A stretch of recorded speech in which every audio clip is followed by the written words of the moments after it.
Bienvenue dans cette nouvelle édition du QG News. Voici les titres de l'actualité. Le premier tour de l'élection présidentielle s'est tenu ce dimanche 24 avril en Guinée équatoriale. La commission électorale a dévoilé les premières tendances de ce scrutin. Vous les découvrirez dans cette édition.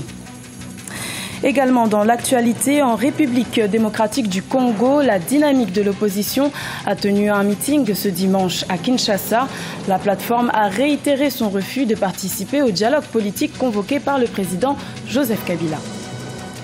Et puis, il était aussi originaire de la République démocratique du Congo, mais il s'en est allé sur scène en Côte d'Ivoire.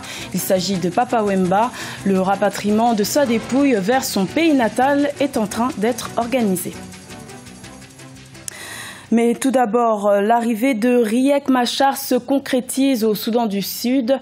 Le chef de la rébellion devrait regagner Juba ce mardi 26 avril. Simon Getwash Djwal, le chef d'état-major de la rébellion, a précédé Riek Machar en arrivant ce lundi 25 avril avec une centaine de soldats. Rappelons que Riek Machar est attendu depuis le 18 avril dernier dans la capitale sud-soudanaise et que son poste de vice-président fait partie de l'accord de paix signé en août 2015. En Guinée équatoriale, les premières tendances ont déjà été dévoilées après le premier tour de l'élection présidentielle de ce dimanche 24 avril. Selon les résultats partiels annoncés par la commission électorale, le président sortant, Teodoro Obiang-Nguema Basogo, se placerait en pole position. Wendiam Valentin Compaoré. Moins de 24 heures après la fermeture des bureaux de vote en Guinée équatoriale, la Commission électorale nationale a levé le voile sur les premières tendances du premier tour de la présidentielle qui s'est déroulé ce dimanche 24 avril 2016. À Malabo, la capitale, avec ses 231 bureaux de vote, le président sortant Teodoro Obiang-Nguema Basogo, candidat à sa propre succession, arriverait en tête. El distrito de Malabo. Dans le district de Malabo, voici les premières tendances par candidat. Obiang-Nguema Basogo, 1814 voix. Kamel Ombabakala, 24 voix. Avelino Mokache Menga, 48 voix. Bonaventure Mongiel Sumu, 45 voix. Agustin Masoko Abege, 19 voix. Thomas Mbamona Bank, 7 voix. Benedicto Obiamangue, 14 voix. El candidato Benedicto Obiamangue tiene 14 votos hasta ahora. À cette élection présidentielle, c'est environ 316 000 électeurs qui sont allés aux urnes. Un processus apprécié dans son ensemble par la Commission électorale nationale qui estime que le scrutin s'est bien déroulé. Je n'avais jamais vu telle chose. Je dois aussi souligner un aspect très important, c'est que, contrairement à d'autres pays, ici en Guinée équatoriale, tous ceux qui se sont inscrits ont pu retirer leur carte d'électeur. Ce sont 7 candidats qui briguent la magistrature suprême dans ce pays d'Afrique centrale. Notons que selon la Commission électorale nationale, les résultats provisoires sont attendus ce jeudi 28 avril 2016, les résultats définitifs pour le 2 mai prochain.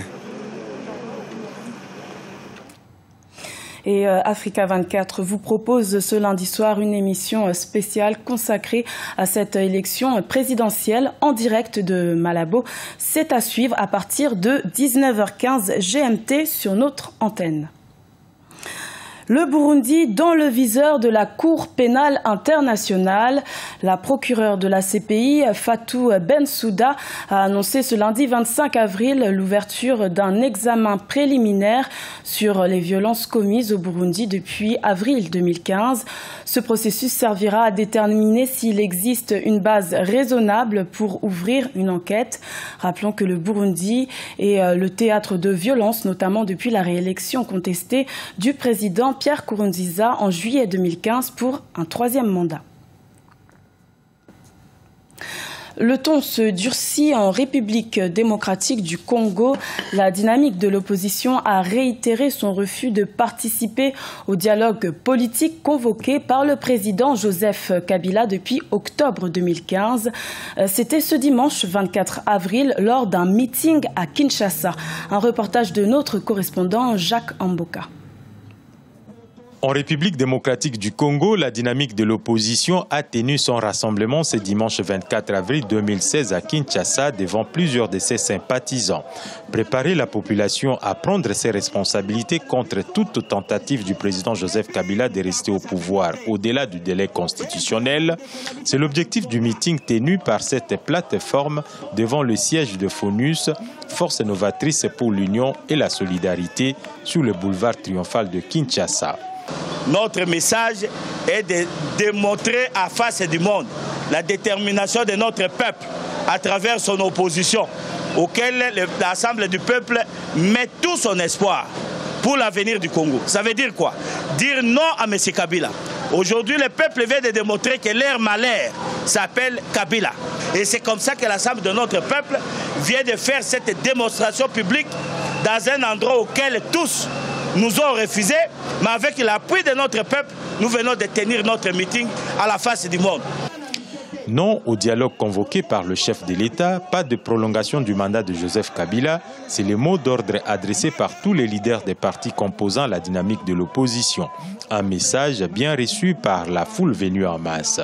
La dynamique a réussi son coup parce que le peuple qui attend le changement est venu nombreux entendre ce que la dynamique avait à dire et ce que le peuple avait vraiment besoin d'écouter.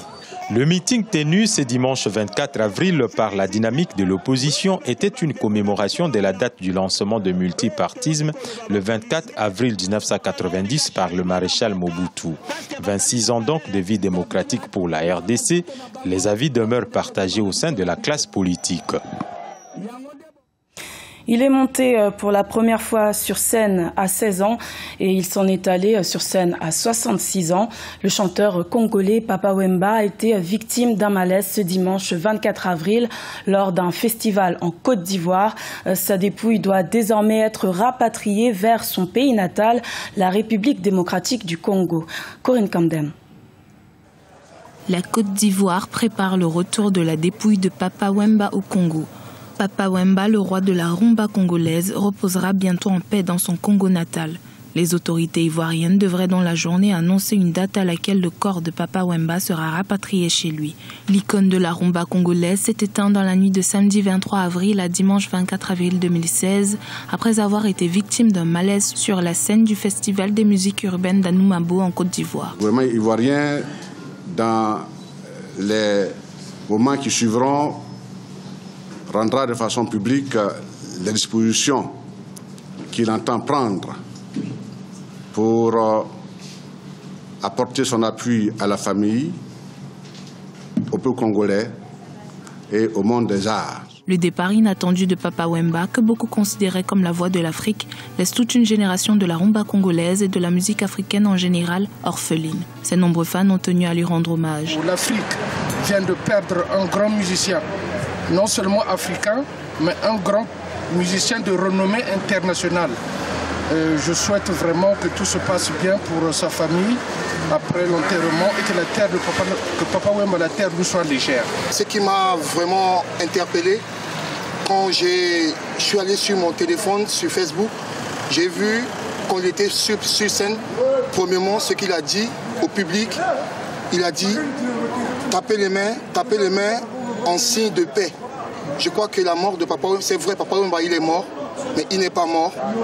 Mais il est mort pour que tous les Africains en général. Moi, je suis centrafricain, je suis chorégraphe, mais la mort de Papa Wemba m'interpelle de dire à tous les peuples du monde que il faut que le décès de Papa Wemba doit nous réunir, doit réunir tous les artistes, probablement, qui a des conflits entre eux, parce que la guerre n'est pas seulement entre les militaires, mais entre nous, les peuples. Donc la mort de Papa Wemba, pour moi, nous interpelle vraiment de cultiver la paix. C'est aux côtés de Franco, Joseph Kabasele, Taboulé Rochoro, Myriam Makeba et bien d'autres que Jules Chungu Wemba Diopene Kikomban, alias Papa Wemba, va prendre place au panthéon des illustres et talentueux musiciens que le continent africain ait jamais porté. C'était le journal de la rédaction. Merci de l'avoir suivi. L'information continue sur Africa 24.